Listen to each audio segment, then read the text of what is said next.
नया कानून BNSS, क्या इससे कोई कोर्ट मैरिज पे या कपल पे कोई असर होने वाला है? ऐसे सर्टिफिकेट खाओगे पुलिस वाले को, वो बात आपकी नहीं सुनेगा, जेल में भेजेंगे। कि लड़कियों की शादी की उम्र 21 साल कब से होगी? लड़की की शादी 18 वर्ष ना होके 21 वर्ष हो। अगर आपने लड़की के साथ प्रॉमिस किया है, हाँ जी, फेक प्रॉमिस किया है कि मैं तुमसे शादी करूंगा, है ना, फेक प्रॉमिस करके उसके साथ फिजिकल हो गए हैं, तो आपको 10 साल की सजा हो सकती है। नमस्कार, लीड इंडिया के इस वीडियो में आपका बहुत बहुत स्वागत है। दोस्तों, फिर से मेरे साथ में यशिका हैं, जो आपके कमेंट्स को मेरे से पूछेंगी और कोशिश करेंगे कि इस हफ्ते जितने भी कमेंट्स आए हैं उन कमेंट्स का जवाब दे सके। तो यशिका, आपका बहुत बहुत स्वागत है इस वीडियो में। Thank you so much. और मेरे ख्याल से ऐसा लग रहा है कि वीडियो बहुत अच्छा जा रहा है। हाँ, काफी और ज्यादा अच्छा जा सबको रहा है। अच्छा लग रहा है। बिल्कुल प्रॉपर तरीके से क्लैरिटी मिल रही है जी। जो वो हर तरीके से क्वेश्चन नहीं पूछ पाते हैं, वो अपना कमेंट पे रेज करते हैं। और इवन दो मुझे ये बात बहुत अच्छी लगती है कि अगर सपोज कोई कमेंट आया है, हम एक वीडियो में अगर नहीं ले पाते तो लोग दोबारा उसे पिन करते हैं कि आप हमारा कमेंट लीजिए, हमारा कमेंट लीजिए। तो ये ज्यादा अच्छी बात है। तो इसी तरीके से अभी हम एक कमेंट से फर्स्ट स्टार्ट करते हैं, जो कि है गौरव आर्या जी का, कि sir please pick my question, I am asking from beginning of the show कि लड़कियों की शादी की उम्र 21 साल कब से होगी और क्या अनाउंसमेंट होने के बाद भी कुछ सालों के लिए छूट दी जाएगी या नहीं? ये बहुत ही इम्पोर्टेंट, मतलब जैसे ही ये खबर आई कि हिमाचल प्रदेश में लड़कियों की शादी की एज 21 वर्ष होने वाली है और वहाँ विधेयक पास हो गया है, तो हमारे पास मतलब फोन की घंटियां इतनी बज रही हैं कि लगातार कॉल्स आ रहे हैं, और बहुत परेशान है कपल कि भाई क्या शादी कैसे होगी और किस तरीके से होगी, और आप भी इसको देख रही होंगी। तो मैं आपको बता देता हूं गौरव जी को कि देखिए, सबसे पहली बात तो ये कि हिमाचल प्रदेश में बाल विवाह प्रतिषेध कानून पे को अमेंड करके पास किया गया है, और उसमें ये किया गया है कि भाई लड़की की शादी 18 वर्ष ना होकर 21 वर्ष होगी। ठीक है। अगर उससे पहले आप शादी करोगे तो उसको माना जाएगा कि आपने नाबालिग से शादी कर दिया। ठीक है। तो अब क्वेश्चन ये है कि चूंकि ये बाल विवाह पे हुआ है और इसमें अभी राज्यपाल को साइन करना है, गवर्नर साहब के साइन होंगे तब ये कानून बनेगा, फिर नोटिफाई होगा, और आगे अब इसका इम्पैक्ट क्या कोर्ट मैरिज करने पे होगा, तो एज ऑफ नाउ नहीं होगा। ठीक है, एज ऑफ नाउ नहीं होने वाला है, क्योंकि हिंदू मैरिज एक्ट है, अभी हिंदू मैरिज एक्ट में एज वही है। तो अभी आने वाले समय में मालूम चलेगा, लेकिन डेफिनेटली कुछ समय तो मिलेगा ही मिलेगा। मतलब अभी कुछ समय के लिए छूट है। हाँ, इसके बारे में अपडेट करते रहेंगे, क्योंकि ये और भी इस पे डिटेल्स आएंगे तो अपडेट करेंगे, आने वाले वीडियो से कनेक्टेड रहें डेफिनेटली। अब हम अगले कमेंट की तरफ बढ़ते हैं, जो कि है मुन्ना जी का, कि सर मेरी शादी जो है 17 साल की उम्र में हो गई थी और मैंने जो मैरिज रजिस्ट्रेशन करवाया है वो उसी डेट का हो गया है, जिसकी कारण वजह से वो मैरिज सर्टिफिकेट 17 वर्ष में मैरिज हो गई थी। अब मैरिज का रजिस्ट्रेशन उसी डेट पे हो गया है, जिसकी वजह से वो सर्टिफिकेट वैलिड नहीं है। तो अब मैं क्या कर सकता हूँ?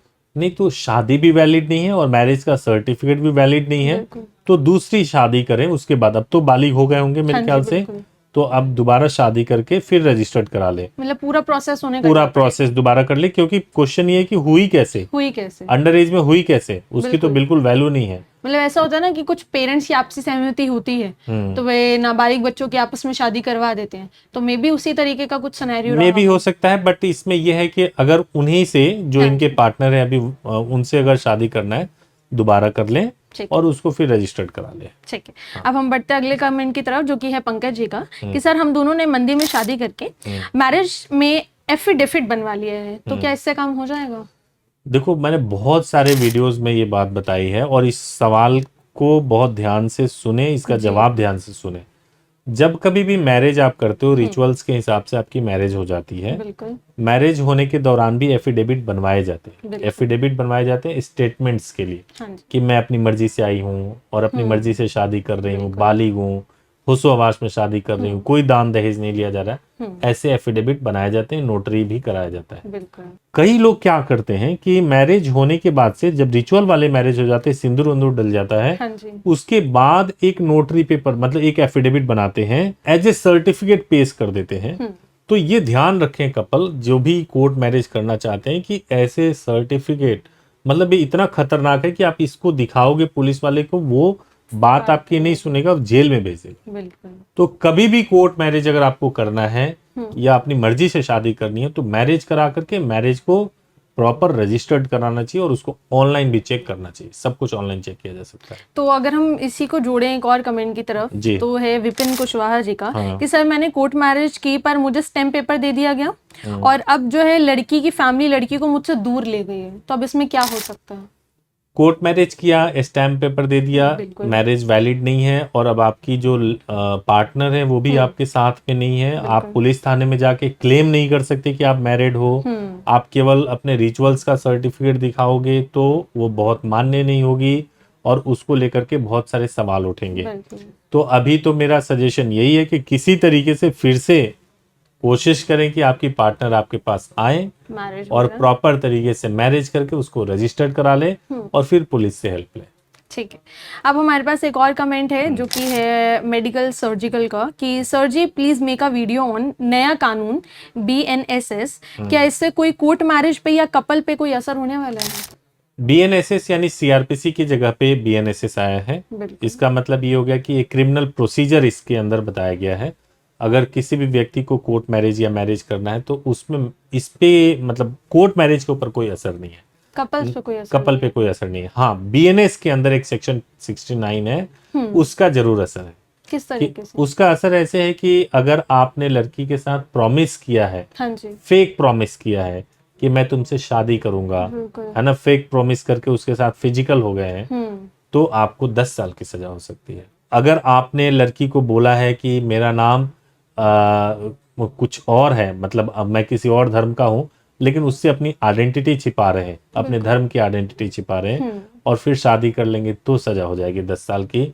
अगर आप बोलेंगे कि नहीं मैं तुम्हें प्रमोट कर दूंगा और तुम्हें जो है सो बड़े पोजीशन पे लेके चला जाऊंगा और आप में पावर भी है वो बड़े पोजीशन पे लेके जाने के लिए, और उसके साथ इस लालच में आपने फिजिकल रिलेशनशिप बना लिया है, तो भी 10 साल की सजा हो जाएगी।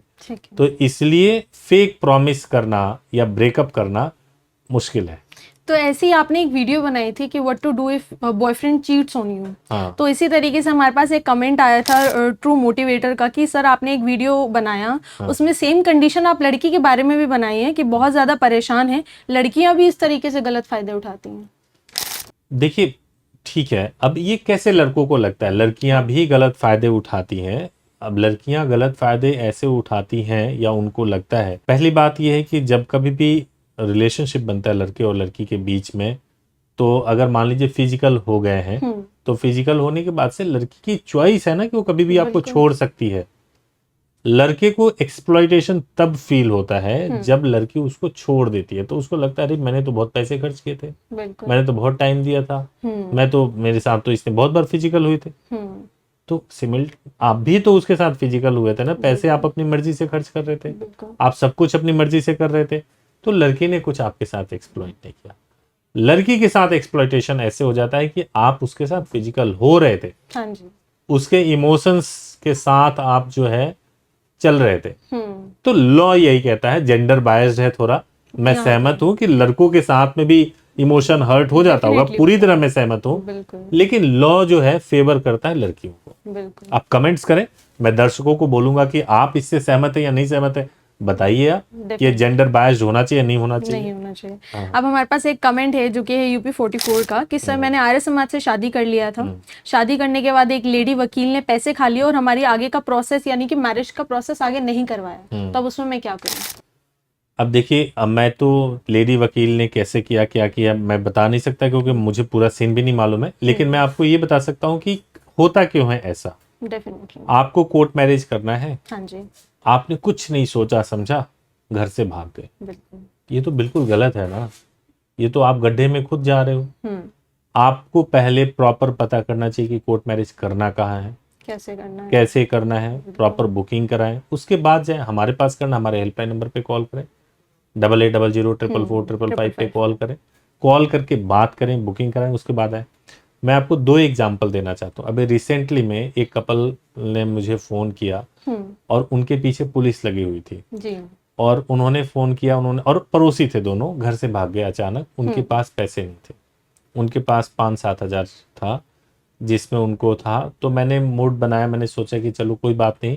यूजुअली हम लोग अगर किसी के पास पैसे नहीं होते हैं तो ये चेक करने की कोशिश करते हैं कि जो व्यक्ति फीस नहीं पे कर सकता, अभी कल को खाने के लिए पैसे कैसे देगा।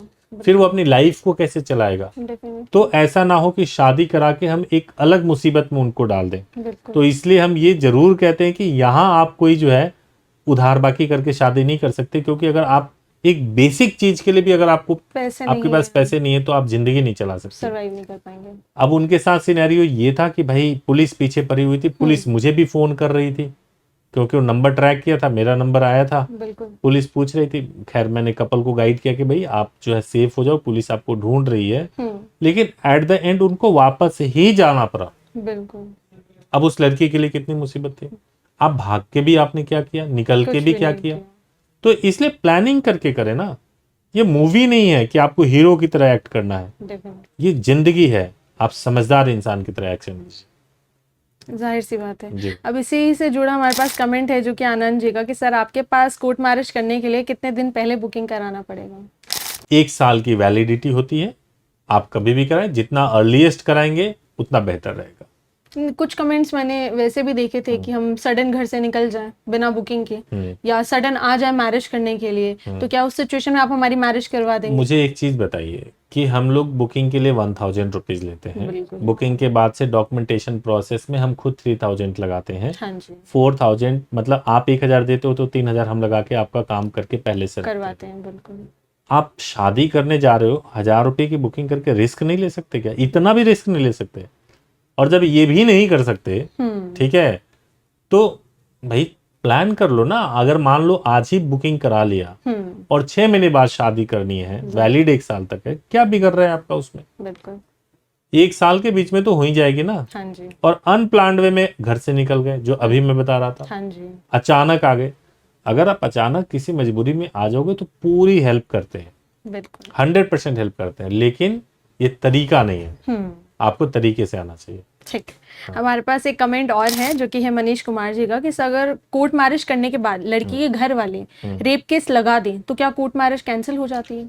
कोर्ट मैरिज के बाद से रेप केस बनता ही नहीं है, हाँ जी। क्योंकि जो लड़की है वो वाइफ है आपकी, तो रेप केस नहीं बनता। बट एक बहुत इंपॉर्टेंट चीज मैं बताना चाहता हूँ जो सबको ध्यान रखना हाँ चाहिए। जी। आजकल एक चलन है, और चलन ये है कि गर्लफ्रेंड बॉयफ्रेंड जो है मैरिज कर लेते हैं, मतलब मैरिज से पहले जब वो रिलेशनशिप में होते हैं तो वो जब पर्सनल टाइम स्पेंड कर रहे होते हैं तो उस समय उसका फोटो वीडियोस बनाते हैं। बिल्कुल। अब क्या होता है कि मान लीजिए आपने फोटो बना लिया, सपोज लड़के के फोन से लड़की का कोई न्यूड फोटो मिल गया, तो ये जरूर हो जाता है कि लड़के ने यही फोटो दिखा दिखा के ब्लैकमेल किया और ब्लैकमेल करके शादी किया। सारी कहानी पलट जाती है। बिल्कुल। तो इसलिए पहले तो ये है कि आप पर्सनल टाइम आप बिताना चाहते हैं बिताएं, लेकिन फोटो वीडियो से दूर रहें। बिल्कुल। इस तरह का कोई ना तो फोटो लड़की को अलाउ नहीं करना चाहिए करने के लिए, अपने पार्टनर को, और लड़के को तो हरगिज नहीं करना चाहिए, क्योंकि ये फोटो उसको जेल भिजवा देगा, है ना। अगर हम कमेंट की तरफ बढ़ें तो है श्याम भक्त जी का, कि सर मेरी जीएफ के फादर ने मुझे और मेरी पार्टनर को 4 से 12 जान से मारने की धमकी दी है, तो ऐसे सिचुएशन में हम क्या करें? फोन की रिकॉर्डिंग रखें, वो रिकॉर्डिंग बहुत इंपॉर्टेंट है, और उसके बेसिस पे कंप्लेंट करा दें। तो वो कंप्लेंट अक्सर कौन कर सकता है? अब जैसे कि कुछ सिचुएशन में होता है कि मेरे को चाहे मेरे जीएफ के पिताजी ने धमकी दिया हो या फिर किसी दूसरे ने दिया हो, धमकी दिया है, ये सच्चाई है, मेरे पास रिकॉर्डिंग है, मैं कंप्लेंट करा सकता हूँ। ये क्राइम है ऑफ आईपीसी मतलब बीएनएस के अंदर। आइदर वो मैरिड हो या ना मैरिड हो, कोई फर्क नहीं पड़ता। अगर हम कमेंट की तरफ बढ़े इसी से जुड़े हुए, जो कि है जाहिद जी का, कि sir if the girl family स्टक्ड up in the room and forced to marry with another person because her family is not accepting the relation of interreligion, so what will we do at this time of situation? चूंकि हिंदी के दर्शक है तो मैं एक बार इस question को समझा देता हूँ। हाँ, हिंदी। और वो ये है कि अगर किसी लड़की को बंद कर लिया गया है घर में पेरेंट्स ने कन्फाइंड किया हुआ है और उसकी फोर्सफुली शादी करा रहे हैं, तो कैसे करेंगे, सेव करेंगे। तो मैं बताऊं कि अगर ये सिचुएशन है तो सबसे पहली बात तो ये है कि उस वक्त लड़की को अपना दिमाग यूज करना चाहिए और उनको विश्वास दिलाना चाहिए अपने पेरेंट्स को कि आप जहां चाहते हो वहीं शादी करूंगी, मुझे तो पहले इस बंधक से बाहर निकालो, बिल्कुल, मुझे मेरी फ्रीडम दो, मेरी पढ़ाई मत रुकवाओ, मेरे साथ कोई अत्याचार मत करो, जहां बोलोगे वहां शादी करूंगी। विश्वास दिलाना चाहिए और उसके बाद से जब आपको मौका मिले तो खुद से शादी करना चाहिए। लेकिन कई बार सिचुएशन ऐसी हो जाती है ना, लड़कियों के लिए खासकर हमने जब सुना है, जब कॉल्स भी आती हैं कि बिलीव दिलवाने के बावजूद भी कुछ पेरेंट्स इतने ज़्यादा स्ट्रिक्ट होते हैं उन लोगों को लेके कि किसी भी तरीके से मारपीट करना, लड़कियों को बाहर नहीं जाने देना। अब ऐसे में उनके पेरेंट्स पर पार्टनर परेशान होते हैं कि इस सिचुएशन में अपने पार्टनर को कैसे बाहर निकालें। नहीं देखो, बाहर आप निकाल, अगर उनके पार्टनर्स जाएंगे पुलिस में कंप्लेंट करने के लिए, तो पुलिस सबसे पहले सवाल ये पूछेगी कि अपनी बेटी को बाप ने बंधक बनाया है, इसका प्रूफ दो। हाँ जी। अब प्रूफ क्या देंगे? या तो लड़की ने कोई मैसेज किया हो या लिख के दिया हो कि मेरे को मेरे पिताजी ने बंधक बना लिया है और जान से मार सकते हैं, या जो भी व्हाटसोएवर, तब तो पुलिस उस पर एक्शन लेगी, कोर्ट भी एक्शन लेगी। लेकिन अगर ऐसा हो ही ना, है ना, तब कैसे होगा? हाँ, कई बार सिचुएशन ऐसी हो जाए कि अगर थाने में बुला लिया भी जाए और लड़की पलट जाए कि नहीं पेरेंट्स ने मेरे साथ ऐसा कुछ नहीं किया, तो वहां पे लड़के को दिक्कत हो सकती है। हाँ बिल्कुल दिक्कत हो सकती है, 100% दिक्कत हो सकती है। तो इसलिए इस सिचुएशन में यही है कि मैं पहले कंप्लेंट तो नहीं सजेस्ट करता, लेकिन ये है कि अगर लगे कि हाँ सही में सीरियस कुछ हो रहा है, तो लड़की को लिख के देना चाहिए अपने पार्टनर को, और तभी पार्टनर को पुलिस कंप्लेंट के लिए जाना चाहिए। ठीक है। अब हमारे पास एक लास्ट क्वेश्चन है जो कि है जिम फिटनेस का, कि सर मैं यूपी से हूँ, मेरे पार्टनर भी यूपी के हैं, लेकिन हम दोनों के जो आधार कार्ड पे है वो तेलंगाना का स्टेट का एड्रेस है, तो हम क्या आसानी से यूपी में जाके कोर्ट मैरिज कर सकते हैं, कोई दिक्कत आएगी? बिल्कुल यूपी में कर सकते हैं। आधार कार्ड के अलावा जो दूसरे डॉक्यूमेंट्स होंगे जिसपे यूपी का एड्रेस होगा, उसको कंसिडर करते हुए हम यूपी में गाजियाबाद से उनकी मैरिज करा देंगे, और तेलंगाना का भी होगा तो भी यूपी में शादी हो जाएगा, थोड़ा फीस डिफरेंस हो जाएगा, ठीक है, बट हो जाएगी शादी, उसमें तो कोई दिक्कत नहीं है। बिल्कुल। तो अभी के लिए इतने ही कमेंट्स थे, मेक एंश्योर ये करेंगे कि ज्यादा से ज्यादा कमेंट हो। बिल्कुल बिल्कुल, हर तरीके से हो। जरूरी नहीं है कि आप सिर्फ मैरिज के लिए कंसीडर कर रहे हैं, सिर्फ लीगल के लिए कर रहे हैं, जिस भी तरीके की प्रॉब्लम है उससे रिलेटेड कमेंट्स करें, हम कोशिश करेंगे उसे आंसर करने की। बिल्कुल बिल्कुल बिल्कुल। Thank you so much.